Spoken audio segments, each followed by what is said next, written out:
Muy buenas. Seguimos con esta serie del ciclo de la humanización en la sanidad a través de la historia, de la Edad Media, y hoy vamos a hablar de los judíos. Estamos para hablar de los judíos en una farmacia, seguimos en el Museo de Farmacia Hispana, pero estamos en otra localización. Esta es una farmacia madrileña. Es una farmacia madrileña del siglo XIX que estuvo situada en la Plaza de Santo Domingo, más o menos donde hoy hay un aparcamiento para coches en uno de esos laterales. Y estamos aquí porque esta farmacia está adornada, entre otras cosas, con unas estrellas de David, pero que por las investigaciones que han hecho los compañeros no tienen nada que ver con el judaísmo, sino que es un elemento ornamental más. Pero bueno, como vamos a hablar de los judíos y queremos ir variando las ambientaciones, hemos pensado que aquí sería un buen lugar. De los judíos en la ciencia, pues personalmente sé algo, poco, pero de los judíos en la sanidad, digamos que poquísimo. Se conoce, o yo conozco poquísimo. Sabemos que, por la literatura fundamentalmente, que hubo muchos, físico, médico, judío, prácticamente era sinónimo durante la Edad Media. Pero en España fueron expulsados pronto, demasiado pronto tal vez, y lo que quedó pues fue ese recuerdo medieval de que podían atender a los enfermos, pero no darles ningún medicamento, lo que aparece en las 7 partidas, y luego el recuerdo de la limpieza de sangre, ¿no?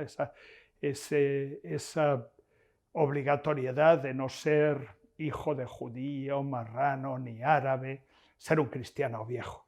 Y recordamos también la égira que un montón de médicos y de científicos judíos o cristianos nuevos realizados por Europa, pues dando muchísima gloria a la sanidad. Yo recuerdo fundamentalmente a Andrés Laguna, que es uno de mis más queridos personajes científicos en la historia. Para hablar de esto, pues he invitado en nombre de la Fundación de Ciencias de la Salud a otra buenísima compañera de la Real Academia de la Historia, que es doña Amparo Alba, que ha entrado hace relativamente poco en la Real Academia, pero que ya nos ha dejado deslumbrados, y dicen, parece que siempre hablo demasiado bien de los compañeros, pero es cierto, nos ha dejado deslumbrados con su discurso de entrada y con un discurso fundamentalmente sobre ciencia, sobre astrología. Doña Amparo Alba es doctora en Filología Semítica y licenciada en Filología Francesa en la Universidad Complutense. Es catedrática de Filología en el área de estudios hebreos y arameos y, como he dicho, es académica de número de la Real Academia de la Historia. Tiene una serie importante de líneas de investigación, de las cuales pues solo voy a leer los títulos y algunas de los desarrollos de la misma. En primer lugar, siéntate cuando quieras, Amparo. En primer lugar, se dedica a la crítica textual bíblica, que tiene ediciones críticas de los libros de Isaías, Jeremías y Ezequiel en puntuación babilónica. También otra línea de investigación es la literatura rabínica y la cuentística hebrea medieval. La tercera línea, que es la que se relaciona con la conferencia de hoy, es literatura, ciencia y cultura de los judíos hispano-medievales, con especial atención a la narrativa hispano-hebrea y en concreto al género de debate. Ha publicado varios artículos, como por ejemplo El debate del cálamo y la espada de Jacob ben Eleazar de Toledo, en la revista Sefarat. También diversos artículos en revistas inglesas. En los últimos años, y dentro de los varios proyectos de investigación sobre ciencia y religión en los judíos en la Edad Media, trabajó en la edición y estudio de los tratados astrológicos del judío tudelano, del siglo XII, Abraham Ibn Ezra, que es el libro que hace pues un par de semanas o tres presentó en la Real Academia de Historia y que fue maravillosamente aceptado y con mucho asombro por la mayoría de los académicos. También otra línea de investigación es la polémica religiosa judeocristiana y la literatura de conversos. Otro trabajo que es, desde mi punto de vista, muy complicado y desde mi punto de vista también extraordinariamente atractivo, es el pensamiento, la cábala y la mística judía medieval. Lleva impartiendo la asignatura de cábala y mística judía más de 20 años. Ha dado muchas conferencias, ha escrito un montón de artículos sobre este tema. Aparte de todo, es vicepresidenta de la Asociación Española de Estudios Hebreos y Judíos, es miembro de la Junta Directiva del Centro de Estudios Judeocristianos, es miembro del Consejo de Redacción de Sefarat, la revista de estudios hebraicos y sefardíes, es directora de la revista El Olivo, documentación y estudios para el diálogo entre judíos y cristianos, del Centro de Estudios Judeocristianos, y es miembro del Consejo de Redacción de la revista de Medioevo de la Universidad Complutense. Para mí es una satisfacción personal y para la Fundación de Ciencias de la Salud es pues, más que una satisfacción el tener hoy con nosotros a doña Amparo Alba, que nos va a hablar exactamente de ciencia, medicina y terapéutica en el mundo judeo medieval. Amparo, cuando tú quieras. Pues muchísimas gracias, Javier, por esta presentación tan amable y tan exhaustiva. También por invitarme a participar en este ciclo de conferencias y, por supuesto, a la Fundación de Ciencias de la Salud y a su director Esteban Palomo. Bueno, el título de la conferencia parece en principio un poco ambicioso para ser tratado en una sola sesión. Por eso he organizado la conferencia en 3 partes y la he limitado un poco en sus contenidos. Una parte introductoria de contextualización histórica de los judíos y su relación con las ciencias, su participación en centros de estudio y su contribución a la difusión científica mediante traducciones, sobre todo. Otra parte que va centrada en la relación entre medicina y religión judía y la presencia de aspectos médicos en sus obras religiosas tradicionales y, junto con ello, los primeros tratados de medicina escritos en hebreo, tanto en Oriente como en Occidente. Y por último me centraré en el judaísmo de época andalusí, en la labor que los judíos representaron en la península ibérica, pero sobre todo bajo dominio islámico, porque adentrarme en la parte de los judíos en los reinos cristianos y hasta la expulsión suponía, aparte de una grandísima cantidad de nombres de judíos que no han dejado realmente muchas obras escritas y de los que sabemos poco, pues alargarme demasiado en unos pormenores que quizá no vengan aquí a cuento.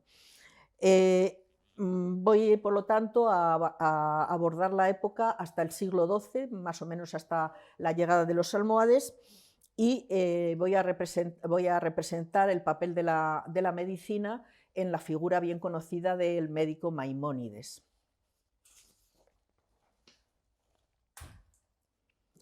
Lo primero que tengo que decir es que la producción científica de los judíos durante la Edad Media es una disciplina relativamente moderna. Hasta mediados del siglo XX eran muy escasas las ediciones de textos hebreos científicos que permitieran poner a disposición del mundo académico los materiales sobre los que poder elaborar una historia de las ciencias que los judíos cultivaron en la Edad Media. Pero diversos acontecimientos fortuitos que tuvieron lugar en la segunda mitad del siglo cambiaron esta situación y propiciaron el estudio de esta rama del judaísmo medieval. En primer lugar, el descubrimiento de la Genisa del Cairo, especie de depósito que se conservaba en algunas sinagogas, donde se enterraban literalmente los escritos de la población judía, lo que generaran los judíos. Pues el descubrimiento de esta especie de depósito de textos muertos puso a disposición de los investigadores un amplísimo archivo documental constituido por manuscritos del siglo X en adelante, escritos en hebreo, en árabe y en judeoárabe. Y entre ellos había un número considerable de textos médicos que están todavía siendo estudiados, muchos de ellos. Otro hito importante lo supuso la creación del Instituto del Microfilm de la Universidad Hebrea de Jerusalén en 1950, que junto con el libre acceso a las principales colecciones de manuscritos de Moscú y de San Petersburgo tras la caída del muro, pues también pusieron a disposición de los investigadores un inmenso corpus documental a partir del cual se pudo emprender la tarea de elaborar una historia de la ciencia judía en la Edad Media.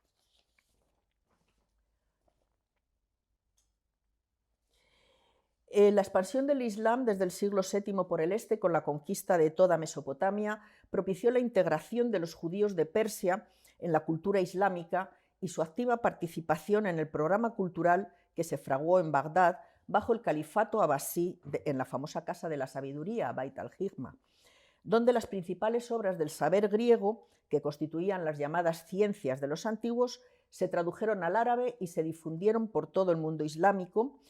Y entre los judíos que participaron en estos primeros trabajos se han conservado el nombre de varios, pero entre ellos los más significativos, dos judíos persas, el médico Masar Huwai y el astrólogo Mashala, cuyas obras pues, fueron importantísimas en la Edad Media y fueron prácticamente todas traducidas al latín, de manera que prácticamente la Europa cristiana conoció a este judío persa del siglo VIII y parte IX. Pues este importante caudal cultural producido en Bagdad en lengua árabe llegó a la Córdoba andalusí en la época del emir Abderramán II y dio sus mejores frutos en la época de los primeros califas omeyas, Abderramán III y Al-Hakam II.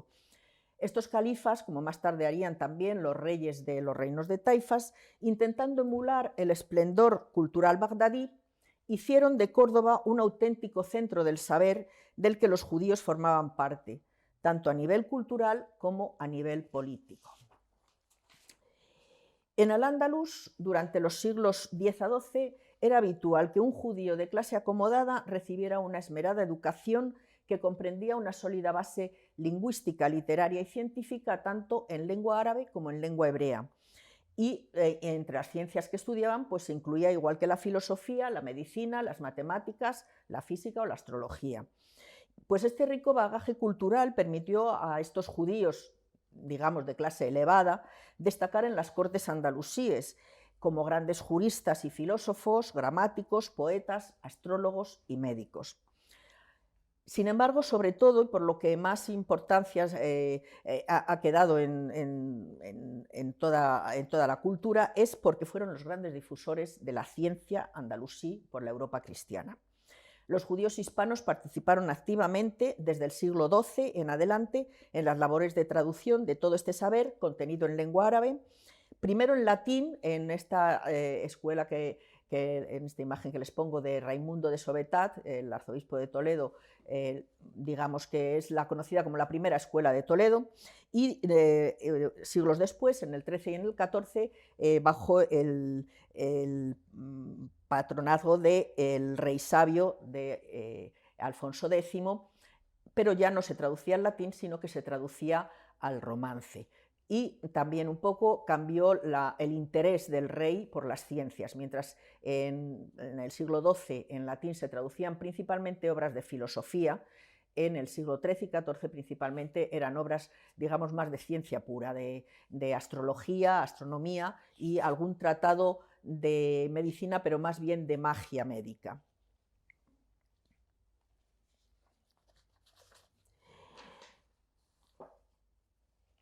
Voy a entrar ya en la segunda parte, que es la relación de la medicina con la religión judía. En la antigüedad, la enfermedad era vista como un castigo de los dioses por una acción impura y sus métodos tenían que ver más con la religión y la magia que con la propia ciencia. Sin embargo, las supersticiones y creencias en la medicina mágica no fueron apenas aceptadas ni practicadas por los judíos. Para los judíos, el médico era el instrumento del que Dios se servía para curar las enfermedades, y por esta razón también los médicos judíos consideraban que su profesión no era equivalente a otras profesiones mundanas, sino que tenía algo de sagrado, de divina, y en consecuencia que requería de unos altos estándares éticos.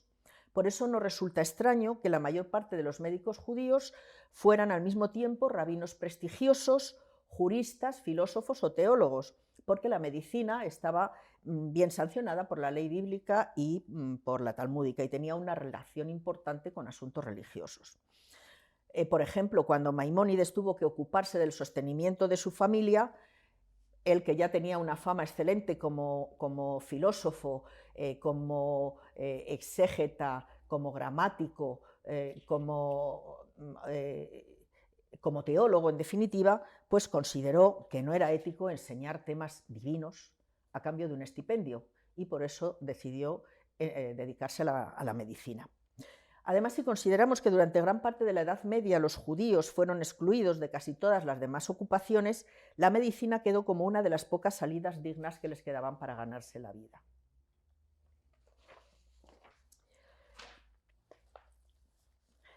Al igual que para sus contemporáneos de otras religiones, los hebreos también atribuían la salud y la enfermedad a una fuente divina, como se dice en el libro del Éxodo: yo soy el Señor que te sana.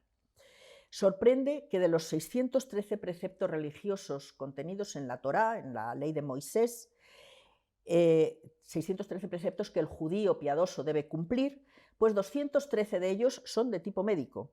Están relacionados con medidas higiénicas y profilácticas. Los preceptos contenidos en el Pentateuco vienen a ser una auténtica legislación sanitaria preventiva muy superior a la que poseían otras sociedades, y que se ha mostrado eficaz hasta nuestros días en las formas empleadas para contener toda clase de enfermedades infecciosas y pandemias. A modo de ejemplo, encontramos en los capítulos 13 y 14 del libro de Levítico normas de actuación ante la lepra y otros tipos de enfermedades cutáneas. Y dice: cuando alguno tenga una inflamación, una erupción o una mancha en la piel y se le produzca una afección cutánea, será llevado ante el sacerdote. Bueno, el sacerdote venía a ser el médico de la época. El sacerdote examinará la parte afectada y lo declarará impuro, siempre que eso coincida con una gravedad de la mancha que observa. Si no está muy seguro, lo manda a recluirse una semana en casa y después volver para ser de nuevo examinado. Y en caso de que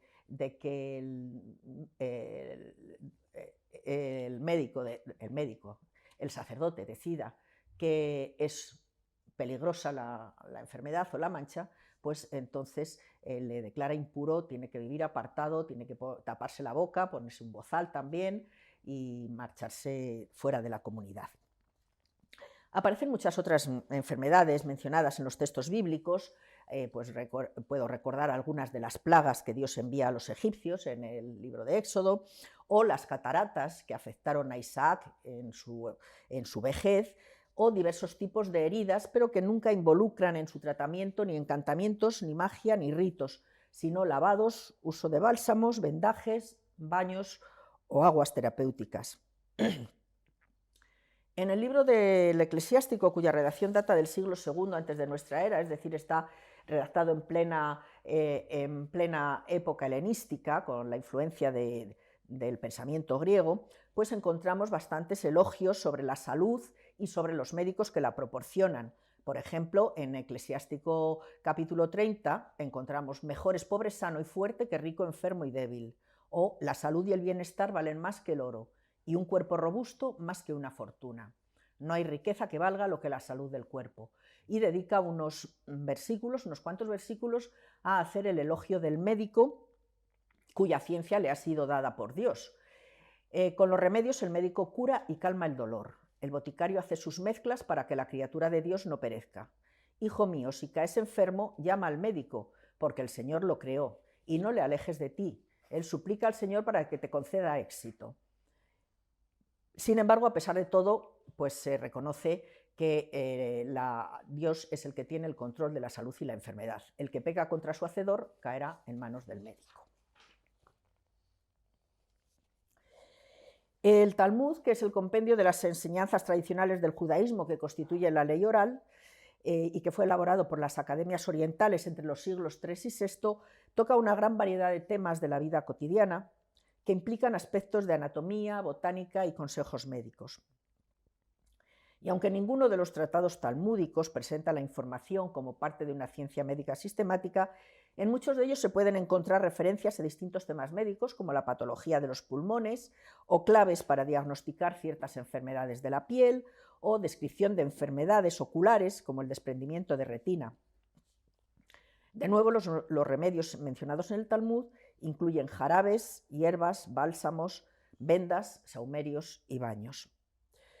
Para el cuidado del cuerpo, el Talmud recomienda ejercicios físicos, masajes, luz solar y, sobre todo, limpieza.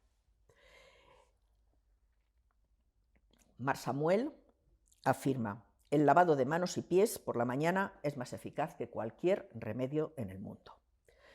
Pero con todo, la principal contribución de la medicina talmúdica no radica tanto en el tratamiento de la enfermedad, sino, como en la Biblia, en la prevención de la enfermedad y el cuidado de la salud de la comunidad. Las medidas higiénicas constituían una norma tanto práctica como religiosa y ética. Y, por ejemplo, se repite muchas veces en el Talmud que la limpieza corporal conduce a la limpieza espiritual. Por supuesto, junto a estas leyes y normas higiénicas de tipo racional y científico, encontramos consejos médicos basados en supersticiones e intermediaciones mágicas, con relativa frecuencia originados en el saber popular femenino. Así, por ejemplo, el rabino Abaye da un remedio para combatir la fiebre que su madre le contó. Y dice Abaye: mi madre me enseñó que el remedio para la fiebre de un día es beber una jarra de agua, para la fiebre de 2 días practicar una sangría, para la de 3 días comer carne roja asada a las brasas y beber vino diluido. Hasta ahí podíamos estar más o menos de acuerdo, excepto con lo de la sangría, que yo lo quitaría si no fuera una bebida que se toma en el verano, pero era otro tipo de cuestión. Pero ahora viene lo bueno. Para una fiebre de mucho tiempo, el remedio es coger una gallina negra, desgarrarla a lo largo y a lo ancho, afeitar la mitad de la cabeza del enfermo, ponerle la gallina encima y dejarla así hasta que se adhiera su cabeza por la sangre. Luego debe meterse en agua que le cubra hasta el cuello y quedarse allí hasta que se sienta desfallecer. Entonces debe salir del agua y sentarse a descansar. Y si no puede hacer esto, o sea, si no tiene una gallina a mano que masacrar de estas maneras, debe comer puerros y meterse en agua y continuar el tratamiento anterior. Por encima de todo, incluso del cumplimiento del precepto más sagrado, en el Talmud prevalece la santidad de la vida humana y la importancia de la salud. Y así leemos, por ejemplo, que el que se excede en el ayuno debe ser considerado como un pecador, o que la salvación de la vida tiene prioridad sobre el sábado. Sin embargo, a pesar de que podamos encontrar más o menos válidas algunas de estas leyes y normas higiénicas del Talmud, la autoridad médica de Galeno se extendió tanto y se impuso de tal manera que incluso los propios talmudistas advertían a los judíos contra el uso de remedios talmúdicos, porque, como afirma el Gaón Serira del siglo X, nuestros maestros no eran médicos. Vamos a hablar ya del primer tratado médico hebreo que se ha conservado. Este sí que es un tratado médico escrito en lengua hebrea y que, según parece, puede ser del siglo VI, aunque su autoría, composición y datación siguen siendo objeto de debate entre los investigadores. Sin embargo, se piensa que el nombre del autor, que ha quedado en el libro, Asaf, sería Asaf ben Berejía, probablemente un médico de Persia del siglo VI, y se llega a la conclusión de que puede ser de Persia porque en su obra se aprecian influencias de la medicina indopersa y siríaca, además de la medicina griega, lógicamente, pero no hay en ella ningún rastro de medicina árabe. Por lo tanto, se supone que es anterior al siglo VII. Y quizá el libro está dividido en 4 secciones y quizá la mayor originalidad de este texto la encontramos en la primera sección, eso que un relato agádico, es decir, narrativo, legendario, sobre la enseñanza divina del saber médico por el ángel Rafael a Noé antes de entrar en el arca. Esta sabiduría de tipo divino fue transmitida después de salir del arca, llegó a los patriarcas, Abraham a los patriarcas, pasó hasta llegar al rey sabio Salomón. Se perdió un poco en la época del exilio en Babilonia, pero después no se sabe muy bien cómo en el Talmud se pudo recuperar parte de ello. Lo que se pretende con este relato es transmitir una noción que muchos e importantes autores judíos posteriores repitieron, que la ciencia médica no es en absoluto ajena al judaísmo, y se intenta relacionar la medicina griega con la tradición talmúdica también. De ahí que muchos médicos fueran rabinos, conocedores del Talmud. Un aspecto importantísimo de este libro es que en hebreo no había ningún tipo de terminología científica, ni de medicina, ni de ningún tipo. Estamos hablando del hebreo, que es el libro de la Biblia, es una lengua únicamente utilizada para la lengua religiosa. Bueno, pues Asaf fue el creador de una terminología hebrea para medicina, que él aclaraba mediante la inclusión de términos latinos o términos griegos que escribía en transliteración, o sea, con caracteres hebreos. El libro, que se ha conservado en muchos manuscritos, todos ellos fragmentarios, incluye capítulos sobre anatomía, embriología, fisiología, higiene, fiebre y pulso, urología y un rico antídoto. También aparece en él la traducción hebrea más antigua conocida de los aforismos de Hipócrates, y capítulos de Dioscórides y de Galeno, y además al final hay un juramento médico del propio Asaf que es una traducción y adaptación del juramento hipocrático.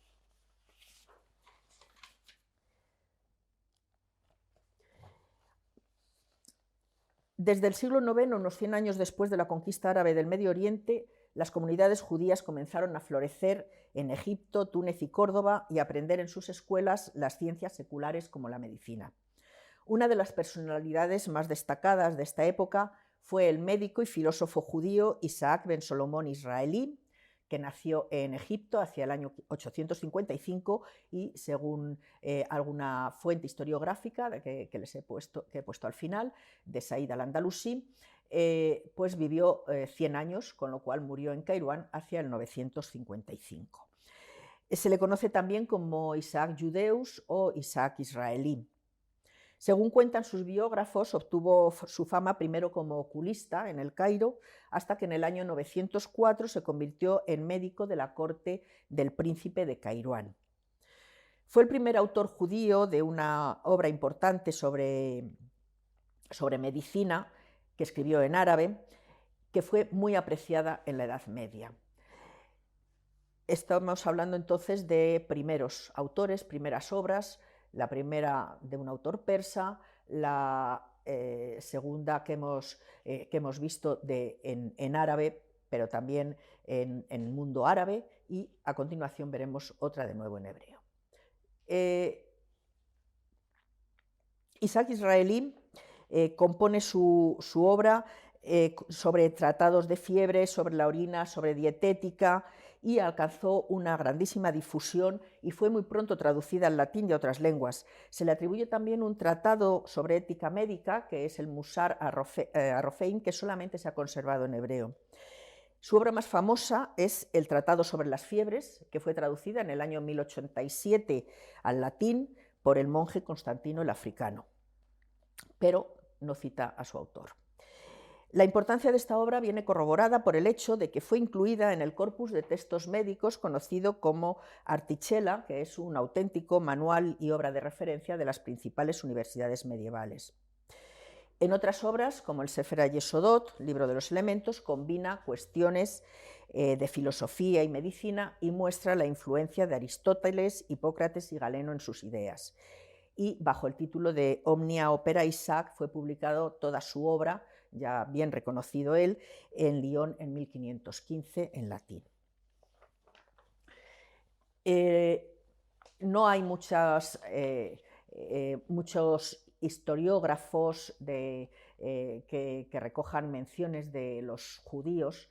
Desde luego, si hay uno, llega hasta el año 1070, solamente es Said al-Andalusí, que dedica un capítulo de su libro de las categorías de las naciones a la ciencia entre los israelitas, del que he extraído unas líneas que son las que dedica a Isaac Ben Salomón Israeli, en el que dice, le llama la atención pues, su larga vida y que se mantuviera célibe toda la vida y que tampoco se preocupara de las riquezas, y luego alaba su tratado sobre las fiebres, del que dice que no tiene que no tiene par en la época.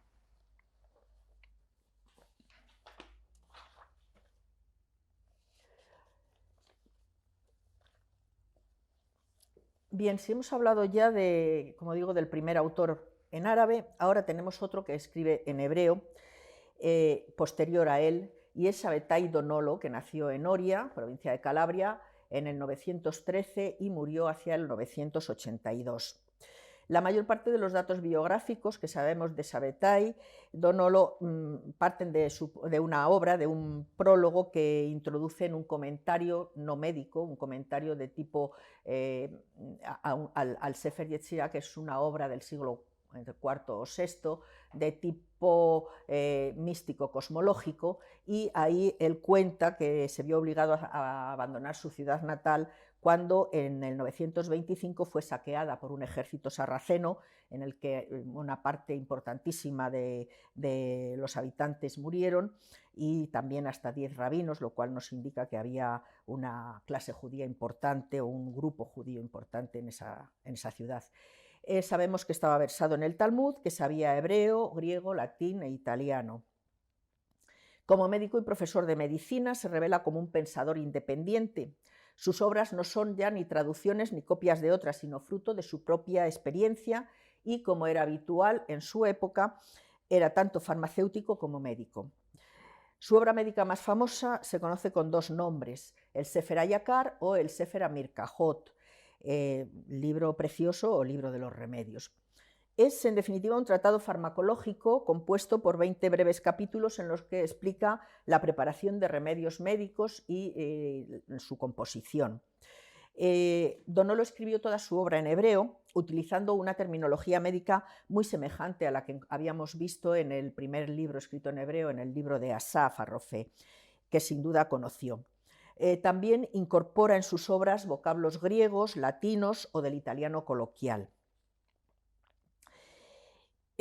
Aunque no fue un escritor prolífico, sus obras ayudaron a difundir el idioma hebreo y, desde luego, la ciencia y la medicina escrita en hebreo a las comunidades judías que no conocían la lengua árabe.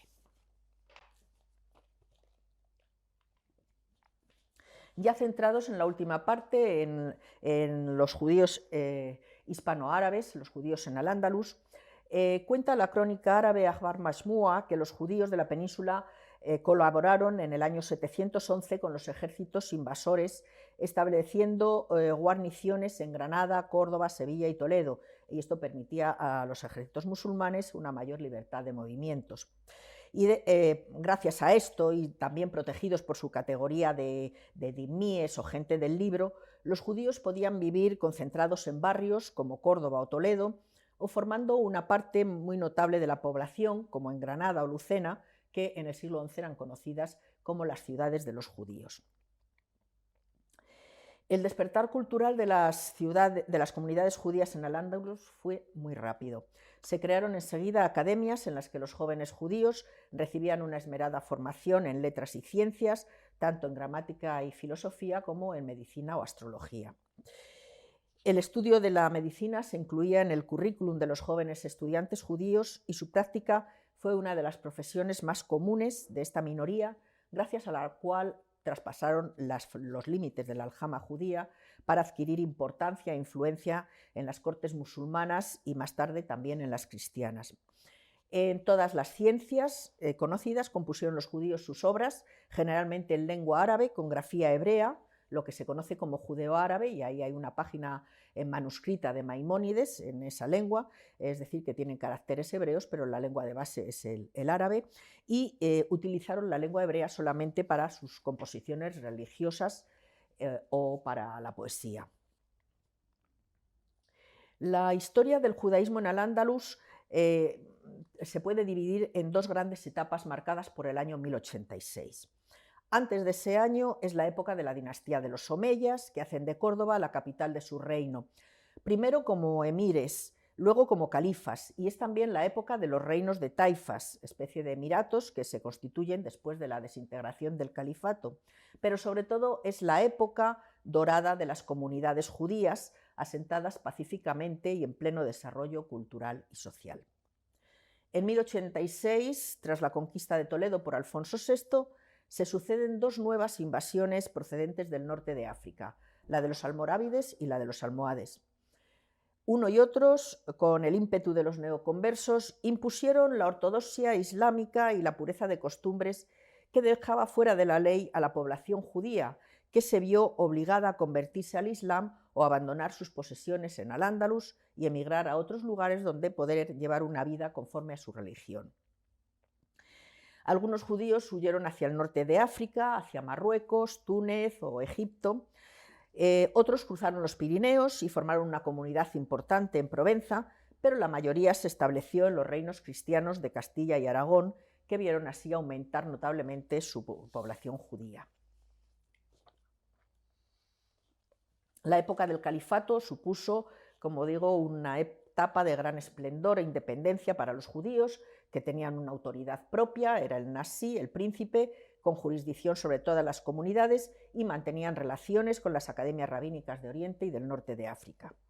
La figura más destacada, realmente el impulsor de la vida judía y su renacimiento, fue Hasdai ben Saprut, jienense, que se estableció ya, su padre se estableció cuando él era pequeño en Córdoba y ocupó un lugar de preeminencia en la corte de Abderramán III. Hasdai, que recibió una excelente formación lingüística y científica, especialmente en el campo de la medicina, es el prototipo del cortesano que, manteniéndose fiel a su religión, puede acceder a los más altos puestos de la administración califal. Desempeñó papeles de secretario, diplomático, médico, mecenas de los judíos, y en todas las actividades destacó. Ahí tienen algunas de estas actividades. Como médico, pues se reconoce y aparece muchas veces mencionado, y en poemas de poetas hispanohebreos contemporáneos, como una gran hazaña la curación al rey de León, Sancho el Craso, que viajó hasta Córdoba para que le curaran de la obesidad que tenía y que le impedía montar a caballo, y por tanto pues había sido destronado. Como diplomático, pues establece alianzas en nombre del califa, por supuesto, pero con distintas autoridades del mundo cristiano, ya sea el emperador de Bizancio o el emperador de Alemania, para los problemas que había. Seguramente su fama como médico fue la que le acercó a la corte, y sus buenas dotes como diplomático intelectual, así como probablemente también su fortuna personal, atrajeron la atención del califa y su confianza para desempeñar distintos cargos administrativos. Como médico al servicio del califa, hay que destacar el éxito que tuvo en la curación del rey León Sancho, que ya he mencionado, y al que, como he dicho, consiguió curar de su obesidad. La dedicación de Hasdai ben Saprut a la medicina fue seguramente la causa que le llevó a ahondar en cuestiones de lo que en la Edad Media se denominaba materia médica. Trabajó junto a otros médicos en la identificación de los nombres en árabe de las sustancias simples que entran en la composición de medicamentos.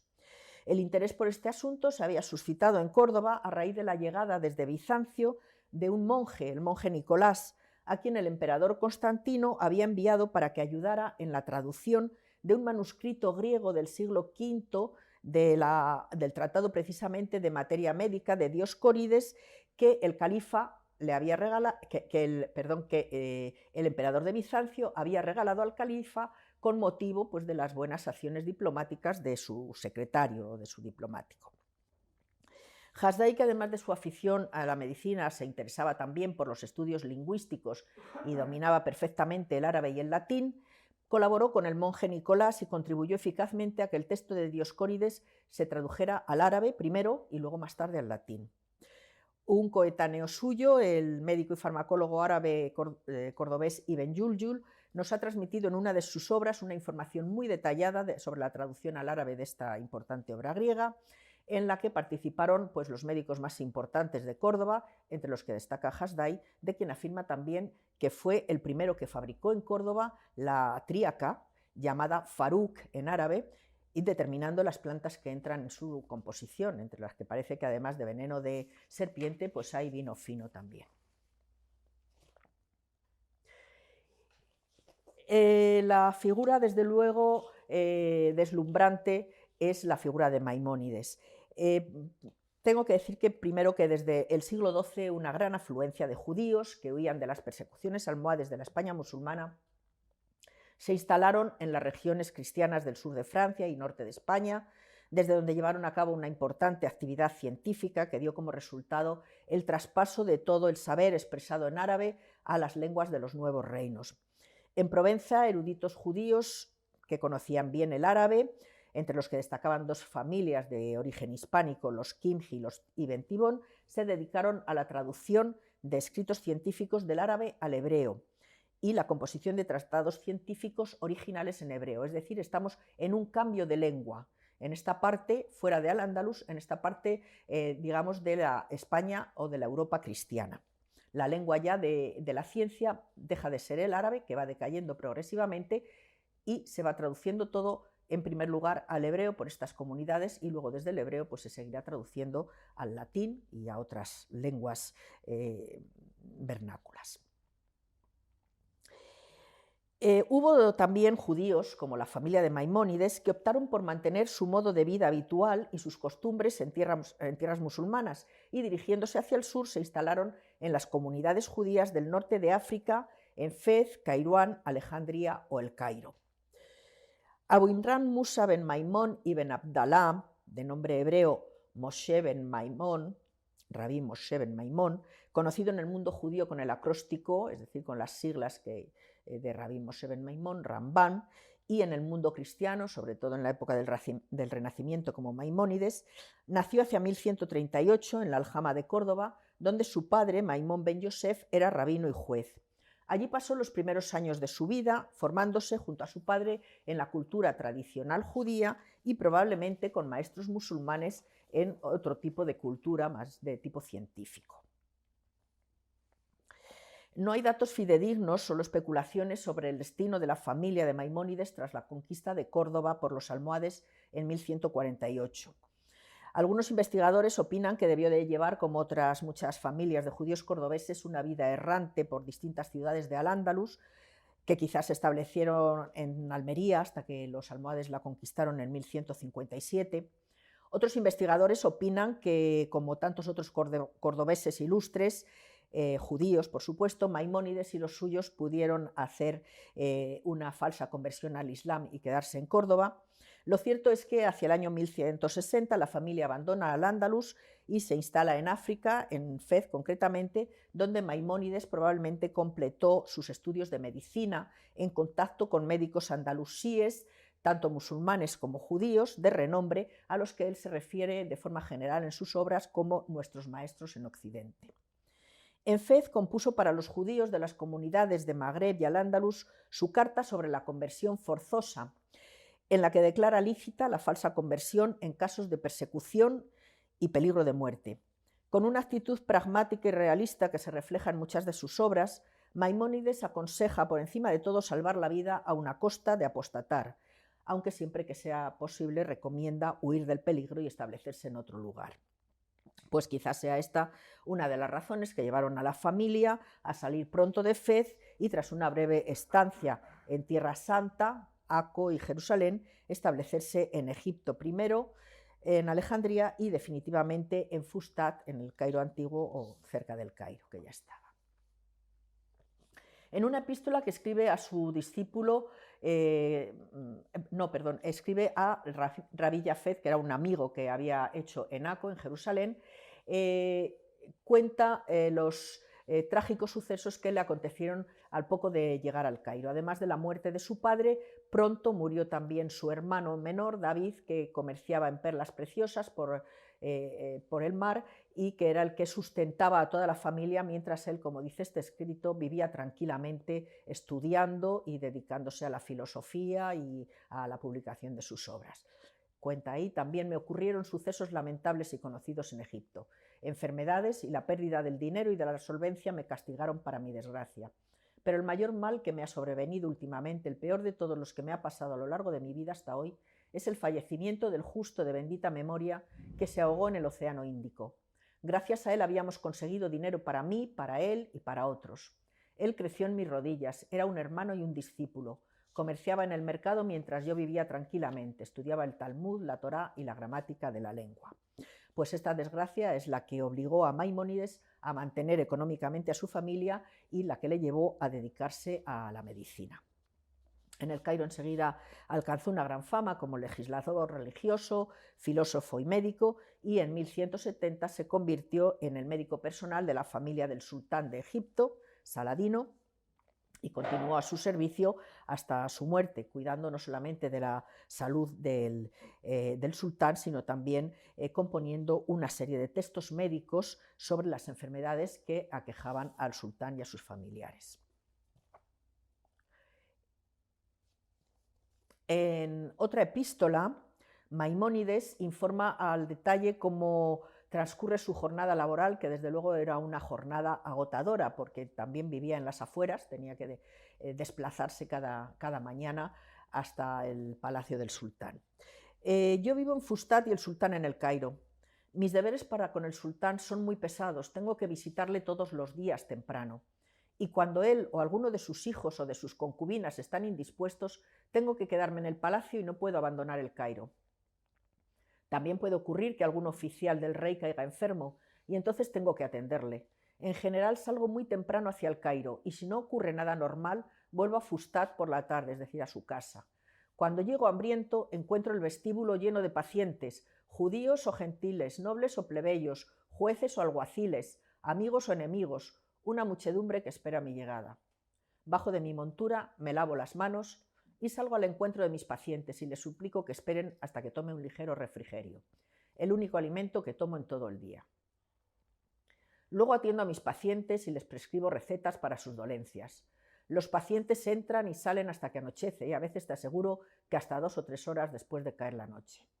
Converso con ellos y les extiendo recetas acostado de tan agotado como estoy, y cuando es de noche estoy tan débil que casi no puedo hablar. Ningún israelita puede, por tanto, tener una entrevista privada conmigo, excepto en sábado. Bien. Es decir, escribe esto a un colega que está intentando hacer una traducción de su obra filosófica árabe, La Guía de Perplejos, al hebreo, y que quiere ir a visitarle y le aconseja que no vaya porque va a perder el tiempo, no le va a poder recibir. Bien, sobre la vida y obra de Maimónides no puede ser entendida si la extrapolamos del contexto histórico, social y cultural en el que se desarrollaron, que son el judaísmo medieval, hispano y el mundo islámico. Sus obras, escritas la mayoría en árabe y enseguida traducidas al hebreo, constituyen una mezcla sin precedentes de autoridad jurídico-religiosa y prestigio filosófico y científico. Ya en vida de su autor empezaron a ser estudiadas, anotadas, interpretadas y traducidas y han seguido despertando el interés de científicos, filósofos y eruditos hasta nuestros días. La práctica de la medicina influyó mucho en su obra, que se caracteriza por una variedad temática muy grande. Muchos de sus escritos fueron escritos a petición de sus pacientes, otros los escribió para sus discípulos y algunos también para sus discípulos y son de tipo farmacológico. Las he señalado ahí y diré muy poca cosa sobre cada una de ellas. Escribe para sus discípulos tratados breves, concisos y de lo más importante que extrae de la sabiduría griega. Por ejemplo, los extractos de los libros de Galeno, también llamado Arte de la Curación, y los comentarios a los aforismos de Hipócrates, que no duda en criticar cuando le parece que no están acertados. Por su parte, compone unos aforismos propios, los aforismos médicos de Moisés, o Pirkei Moshe en hebreo, entre 1187 y 1190, que son más de 1500 aforismos. Y en algunos de estos, pues se extiende en identificar algún tipo de enfermedades, como el ataque de la apoplejía, que dice que es grave, que si es grave el enfermo indefectiblemente morirá, pero si es menos grave, pues la curación es posible, y la peor situación es la de un ataque cuando le afecta a la respiración. Entonces, bueno, pues va introduciendo distintas pautas para conocer también, como se puede apreciar a primera vista o desde los primeros momentos, una neumonía y cómo hay que tratarlo. En los tratados de farmacología, pues tiene un tratado sobre los venenos y sus antídotos, que es un manual de toxicología, que trata pues tanto de las mordeduras de culebras, de perros o de insectos, como de los síntomas del envenenamiento y de los remedios para tratarlo. Y en el comentario sobre el nombre de las drogas, pues también da un listado de 2000 medicamentos en varias lenguas, en árabe, griego, siriaco, persa, bereber y español, o sea que coge todas las lenguas de los alrededores y de los antiguos. Por último, casos concretos de sus pacientes, el tratado sobre curación de las hemorroides, que era una enfermedad muy frecuente que padecía uno de los príncipes y para la que le recomienda, le pone un régimen de dieta basado principalmente en las verduras y tratados y tipos de baños locales y evitar pues, la extirpación, que parece ser que la cirugía se recurría demasiado a ella y no daba muy buen resultado. También tratado sobre el coito, en el que pues va diciendo qué comidas o qué medicinas actúan como afrodisíacos o como antiafrodisíacos, porque el sobrino de Saladino era joven, tenía un harén muy grande y le dice que le haga pues, una guía para saber qué tiene que hacer para aumentar la potencia sexual. Bien, tiene un tratado también sobre el asma, que curiosamente pues, analiza la climatología y llega a la conclusión de que el clima de Egipto, cálido y seco, pues, es el mejor para el asma. La obra más conocida suya es el Tratado sobre el régimen de salud, que escribe también a petición del sultán al-Malik al-Afdal. Era joven, acababa de llegar al poder y parece que tenía estados de depresión debidos, en opinión de Maimónides, a un exceso de vino y de mujeres. Entonces le pone un régimen de salud en el que va a lo largo de los capítulos especificando qué alimentos y qué comportamientos y qué conductas son convenientes tener para mantener una salud. Bien, y otro tratado sobre las causas y los síntomas. El concepto que Maimónides tenía de la medicina pues es un concepto muy elevado. A su discípulo Yosef ben Yehuda le dice que el ejercicio de la medicina no es un simple hacer calceta o tejer con las manos, sino que debe estar imbuido de alma, debe cumplirse con comprensión y ha de ir dotado del don de la observación aguda. Estas facultades, unidas a un correcto conocimiento científico, son requisitos imprescindibles para ejercer debidamente la medicina. Dice que es una profesión difícil para quien es concienzudo y meticuloso y para quien se niega a hacer una afirmación sin poderla demostrar con razones o con la autoridad de su fuente de información. Entre las fuentes de información, pues claro, son las obras griegas y las obras de árabes de Avicena, por ejemplo. También expresa en muchas obras la idea de que la salud o la enfermedad afecta al hombre en su integridad, en su cuerpo y en su alma, y por tanto no se puede curar solamente uno de los aspectos. Por lo demás, Maimónides, como todos los médicos de su época, se muestra decididamente partidario de la teoría hipocrática de los 4 humores orgánicos, que son los responsables de la salud o la enfermedad. Igual que el universo está formado por 4 elementos básicos, aire, agua, tierra y agua, aire, fuego, tierra y agua, caracterizado cada uno de ellos por una cualidad específica, calor, frío, humedad o sequedad, pues también el cuerpo humano tiene 4 humores o fluidos fundamentales que resultan de la mezcla de los 4 elementos, el humor rojo, que es la sangre, el humor amarillo, la bilis amarilla, el humor negro, la bilis negra y el humor blanco, la flema. Los humores tienen su origen en un órgano, en el corazón, en el hígado, el bazo o el cerebro, y para mantener tanto la armonía del cosmos como la salud del cuerpo es necesario que los elementos opuestos estén en una proporción equilibrada. Bien, y atendiendo a su composición de elemento caliente húmedo, caliente seco, frío húmedo, pues se recomiendan un tipo de alimentos u otro y un tipo de tratamiento u otro.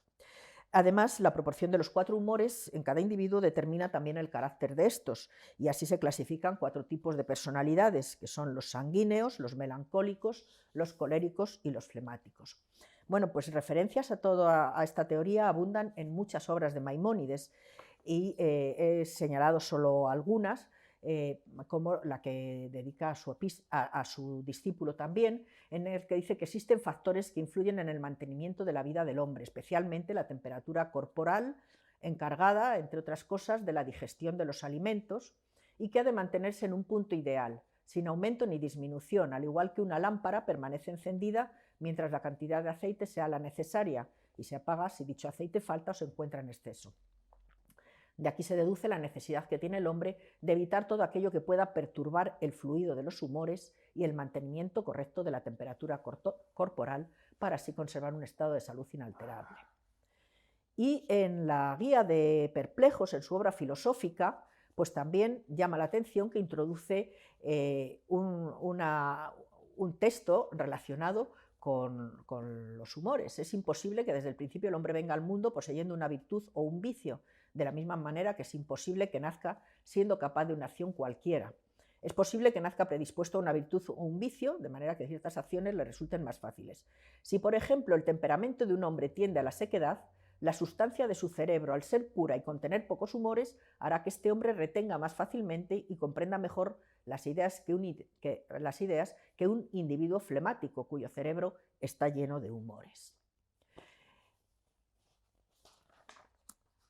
Termino diciendo ya pues, la valoración de Maimónides ya en su propia época, casi cuando él estaba vivo. La importancia de Maimónides como médico que ejerce la medicina, pero no solo eso, sino como teórico que elabora tratados médicos importantes, es indiscutible. Ibn Abi Usabilla, autor musulmán de una obra historiográfica sobre los médicos, habla de él en términos muy elogiosos. Dice: el maestro Abu Imran Musa ben Maimón de Córdoba era un judío erudito en las tradiciones religiosas de sus correligionarios y se contaba entre sus sabios doctores. Era su jefe en el país de Egipto. Era único en su tiempo en la profesión médica y en su práctica, dotado de conocimientos científicos y especialmente fuerte en filosofía. El rey victorioso Saladino, lo estimaba mucho y lo tenía como médico, y lo mismo hizo pues, su sucesor Abd al-Malik, al-Afdal, su hijo. Y también nos aporta Ibn Usaybilla, nos aporta también un poema del erudito musulmán y poetas del siglo XIII, Al-Sa'id ibn Sina al-Mulk, cuyos versos testimonian la gran estima de que gozaba la ciencia médica de Maimónides. Y dice así: el arte de Galeno cura solamente el cuerpo, pero el de Abu Imran, es decir, el de Maimónides, cura el cuerpo y el alma. Con su sabiduría es capaz de curar la enfermedad de la ignorancia. Y si la luna apelara a su arte, de sus manchas la libraría. De todos sus defectos crónicos habría de despojarla, hasta la curaría de su palidez en la época de conjunción. Bien, pues esto es una muestra que he traído en esta ocasión para hablar también de la medicina judía y de muchos aspectos humanos que hay en la medicina de los judíos, que espero que haya resultado de su interés. Muchas gracias. Muchas gracias, doctora Alba. Me ha gustado muchísimo la presentación, pero me ha llamado la atención sobre todo la parte final. En 3 diapositivas nos ha explicado la doctora Alba lo fundamental de los conceptos del paradigma aristotélico y galénico. Entonces, claro, me parece que es muy difícil y no. Realmente es muy sencillo, lo que pasa que tiene muchas complicaciones, pero ha hecho un resumen verdaderamente fantástico, una síntesis de lo que es la teoría de los elementos y la teoría de los humores, y no hace falta mucho más para funcionar por la medicina desde prácticamente el siglo IV a.C. hasta el siglo XVII y en algunos casos hasta el siglo XVIII. Solo me queda pues agradecer muchísimo a la doctora Alba que haya estado hoy aquí con nosotros y recordarles a todos ustedes que todavía vamos a continuar, que vamos a tener 2 sesiones más, una que puede que sea algo reiterativa sobre la ciencia en la Edad Media y otra sobre la medicina, que serán grandes síntesis. Y luego todo esto también se va a publicar pues, para que tengan otra forma de acceso a este tipo de conferencias. Muchísimas gracias y hasta el próximo día. Muchas gracias, Javier.